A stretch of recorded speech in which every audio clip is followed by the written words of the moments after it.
APC smart UPS 1500 কিভাবে চালু করতে হয় আমি একটু দেখাবো আপনাদেরকে। যারা নতুন তাদের জন্যই মূলত। এখানে পিছনে এটা লাগাইলাম, তারপরে এই সুইচে টিপ দিয়ে ধরতে হবে। চালু হয়ে গেছে। এখানে একটা, এখানে একটা, এইখানে একটা, আবার এখানে একটা দিয়ে দিলাম এখানে প্রোগ্রামে। এটা কিন্তু অলরেডি ঘুরতেছে।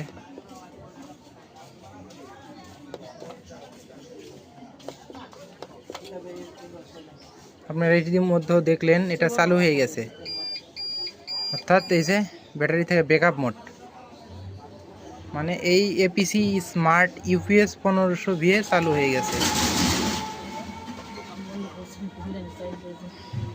তো এই ধরনের ইউপিএস যদি প্রয়োজন হয় অবশ্যই আমাদের সাথে যোগাযোগ করতে পারেন। আমরা পুরো 64 জেলা কুরিয়ার সার্ভিসের মাধ্যমে মালগুলো পাঠায় থাকি। তো এগুলা অনেক ভালো উন্নত মানের APC smart UPS digital display.